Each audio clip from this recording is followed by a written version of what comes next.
Hey everybody, welcome back to my YouTube channel. My name is Teri Hunter. I'm an angel therapy practitioner, intuitive astrologer, Reiki master, and empowerment coach.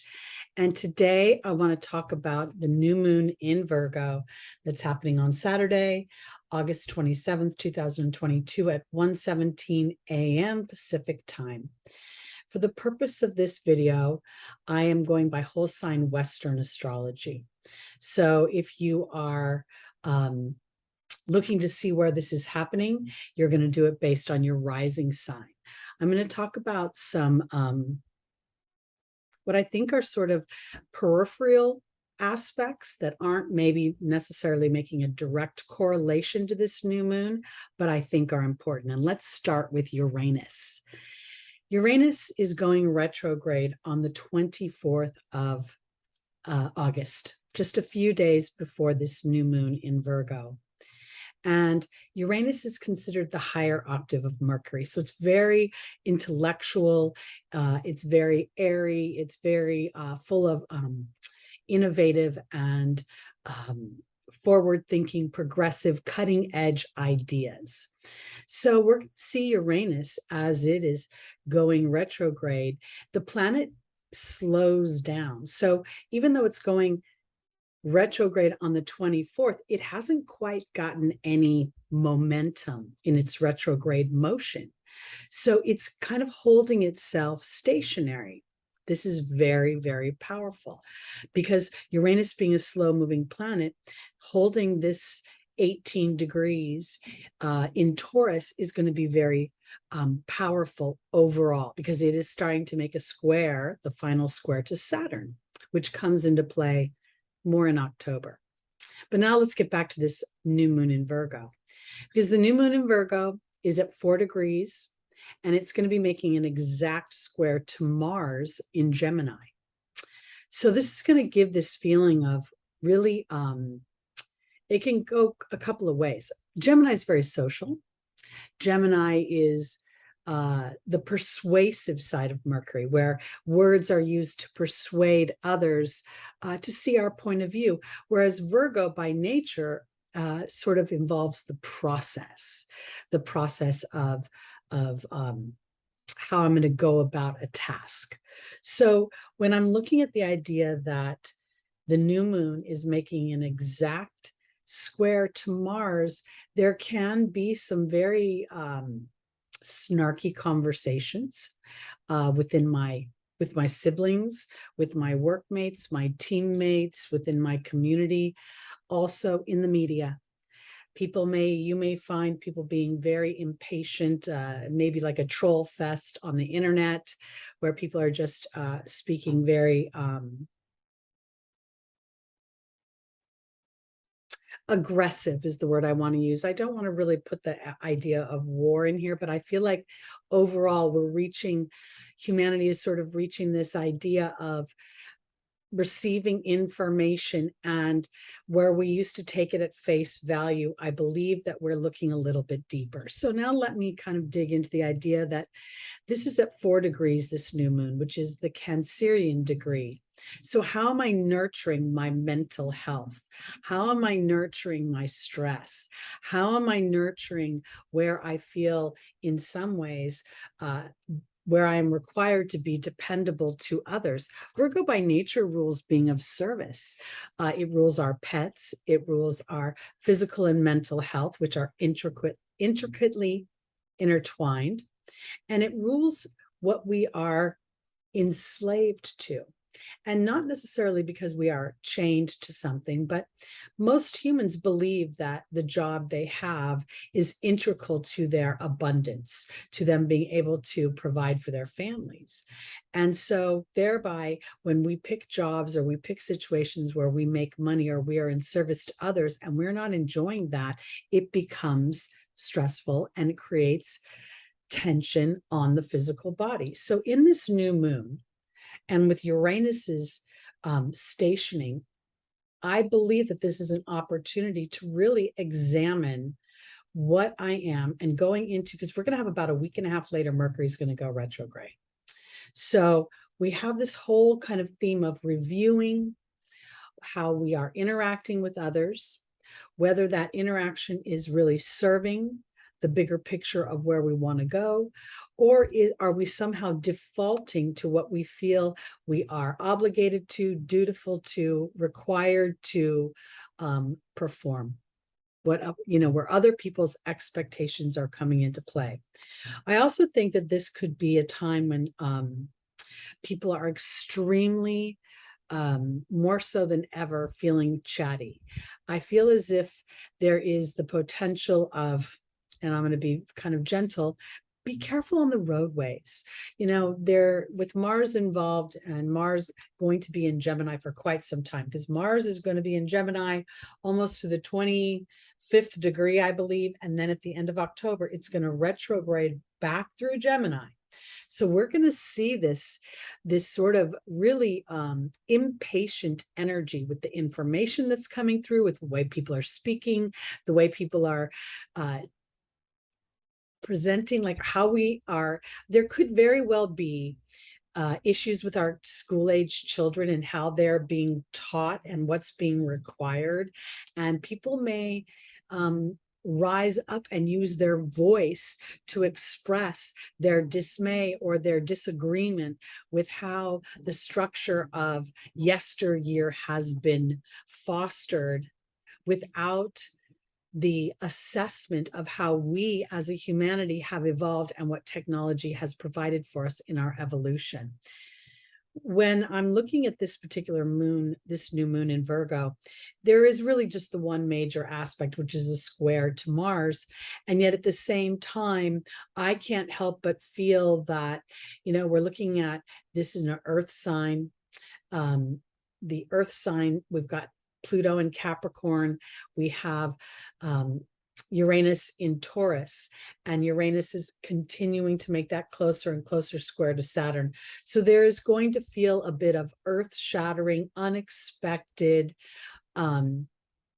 information, and I want to use the word opportunities for us as humans to really start to think about the idea that, do I react, which would be Mars? Do I go to war, which would be Mars at its lower level? Or do I use my words, Virgo and Gemini, to express myself constructively and start to align my thoughts to the outcome I want and dig deep to seek the divine disruption that what is coming forth offers us? By the time we get into this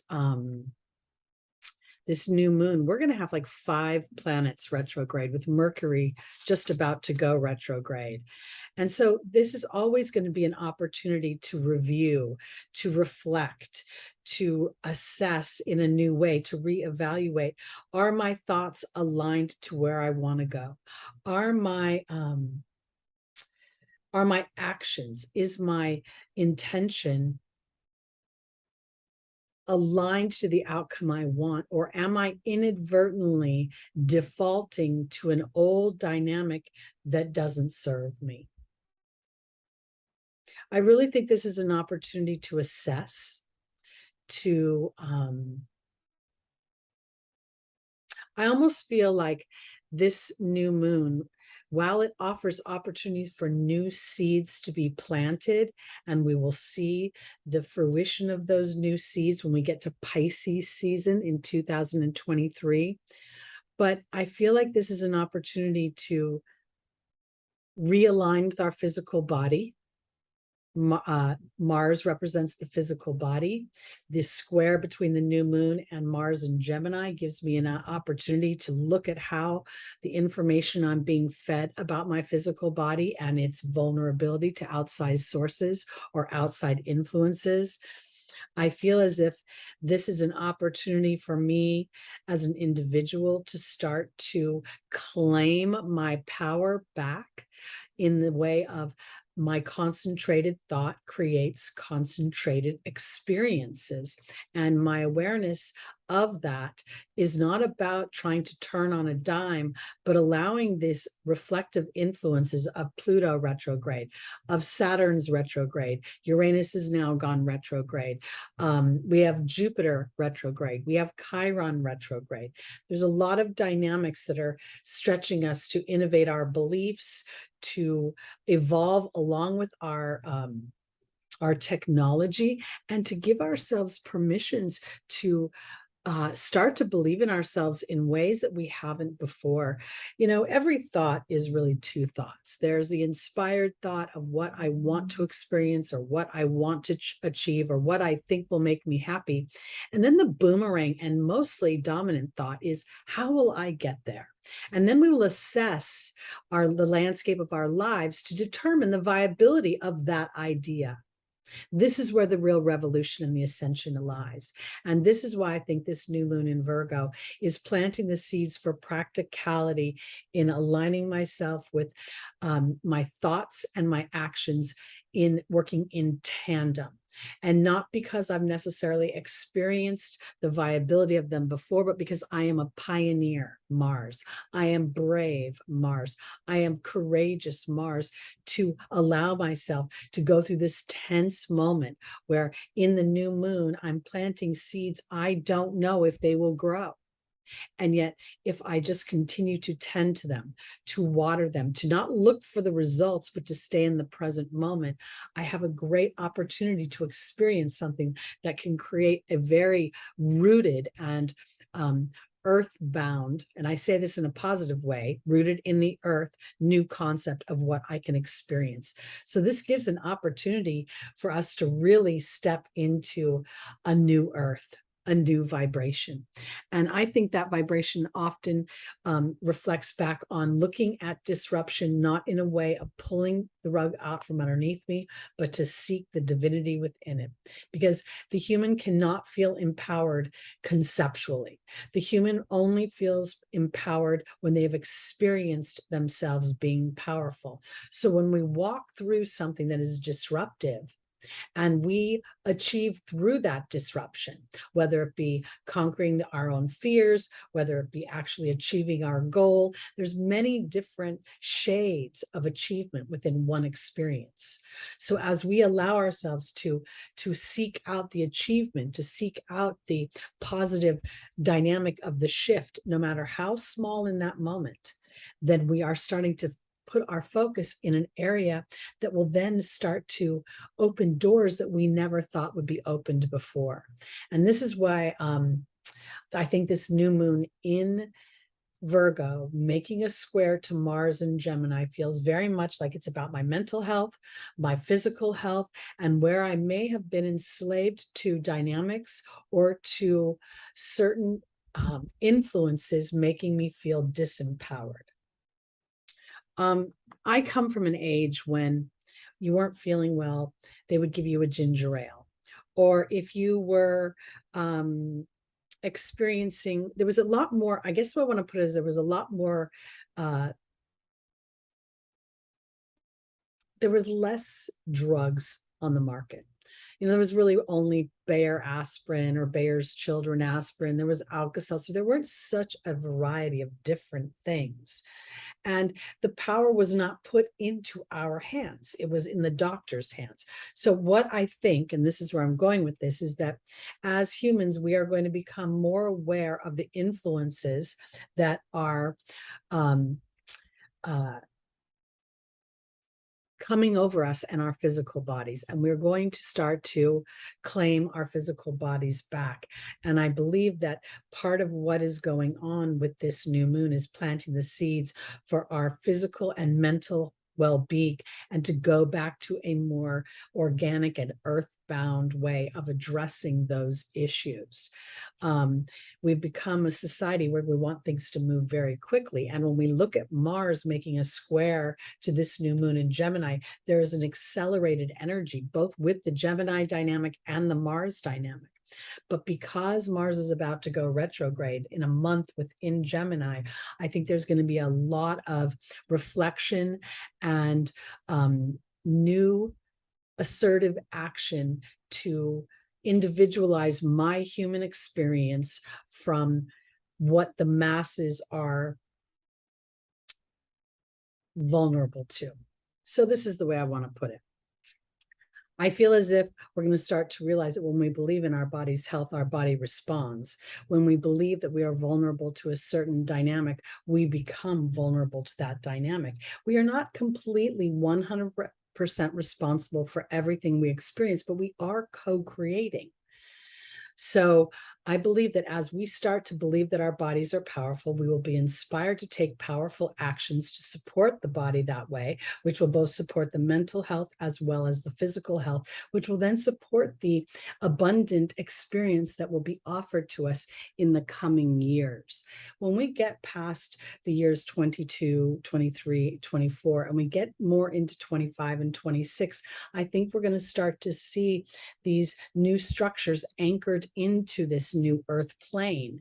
And we're going to start to measure each other as co-creators versus what we have amassed in the way of possessions. So we're going to be paying a lot more attention to our thought process. And the seeds that we plant now are the harvests that we will be able to benefit from down the line. So that's what I want to say. Wherever this is happening in your own personal natal chart, will be the focus. I happen to be an Aries rising, so this is in the natural house of health and mental health. And I also am aware that as I age, I'm being given information that makes me feel vulnerable. So this is part of what I get to assess. So when you're looking at where this Virgo new moon falls in your chart, remembering that it's at 4 degrees, which is self-nurturing, trusting your intuitions, trusting your connection to the divine source energy that you are at the essence of your being, will help you maneuver this dark period of the moon to truly plant the seeds and trust the process of that seed taking root and growing in a healthy manner. So I hope that's helpful for you. We are going to have a lot of energies moving up into the September and October, November, December, as we see a lot of these planets starting to come together. Some are going to start to go direct again, and we're going to get opportunities to really review our lives from a more broader perspective and to take a bit more inspiration from what the potentials are that we can create. That's what I believe. Again, my name is Teri Hunter. I'm an angel therapy practitioner, intuitive astrologer, Reiki master, and empowerment coach. If you'd like to book a session with me, I am available and my information is below in the description. And I'll be back soon with more new videos. We've got one on the Mars retrograde coming up. We've got the Mercury retrograde coming up. We'll be more specific on that. And welcome back to my channel. See you later.